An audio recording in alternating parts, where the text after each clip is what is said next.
Bom dia a todos, quero cumprimentá-los com a graça e a paz de nosso Senhor Jesus Cristo.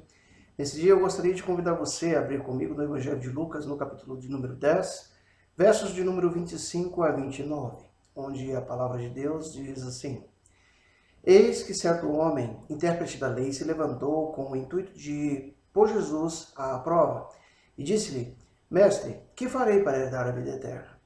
Então Jesus lhe perguntou: Que está escrito na lei? Como interpretas?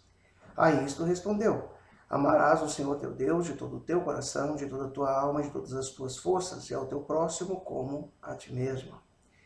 Então Jesus lhe disse: Respondeste corretamente. Faze isso e viverás. Ele, porém, querendo justificar-se, perguntou a Jesus: Quem é o meu próximo? Estaremos refletindo nesse dia a respeito do tema: Que farei para herdar a vida eterna?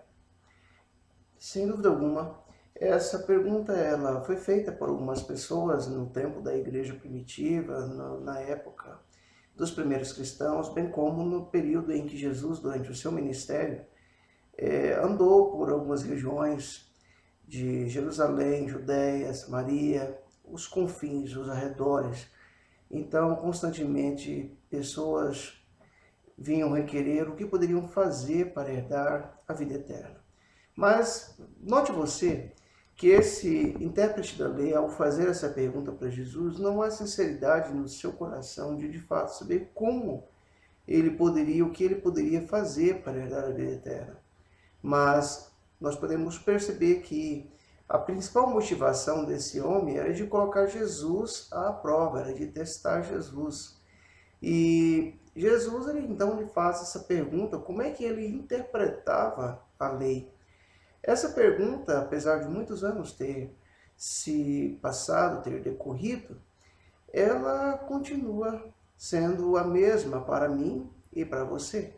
Como é que eu e você podemos interpretar a lei? Então, quando nós nos deparamos com o Decálogo, quando eu e você lemos Êxodo capítulo 20, como é que eu e você interpretamos Êxodo 20? Como é que eu e você interpretamos amar a Deus sobre todas as coisas e ao próximo como a nós mesmos?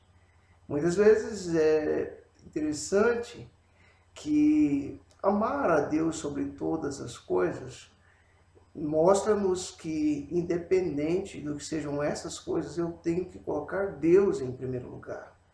Tenho que amar Deus mais do que eu amo a minha própria família. Eu tenho que amar a Deus mais do que eu amo os meus bens. Eu tenho que amar a Deus mais do que eu amo a mim mesmo. Amar a Deus sobre todas as coisas. Mas muito mais intenso, muito mais complexo é amar ao próximo como a si mesmo. É muito fácil amar pessoas da minha família, minha esposa, meus filhos, meus pais, amar meus amigos.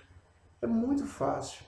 Mas quando se fala amar ao próximo, isso é desafiador. Isso vai levar a mim, a você, a vencer muitas vezes conflitos éticos.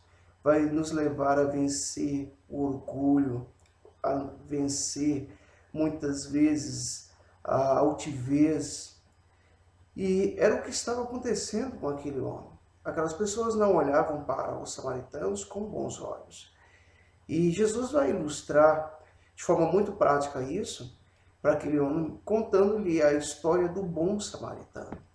E quando Jesus então inicia essa história do bom samaritano, a partir do verso de número 30 e conclui no verso de número 37, desse mesmo capítulo 10, o Senhor Jesus vai dizer para aquele homem que certo dia descia um judeu de Jerusalém indo para Jericó. No caminho daquela estrada, ele é assaltado quando ele descia de Jerusalém para Jericó e ele fica quase morto. Acontece que passa por ali um sacerdote. Esse sacerdote vê aquele homem ferido, mas ele passa de longe, ele não quer nem chegar perto para não se envolver. Consequentemente, passa por ali também um levita, uma pessoa acostumada a cantar louvores na casa de Deus, a entoar cânticos de adoração a Deus, e faz a mesma coisa, passa de longe, não ousa chegar nem perto, para também não se envolver. Mas passa por ali um samaritano. Esse samaritano, ele chega perto daquela pessoa, aos pés daquele que estava ferido.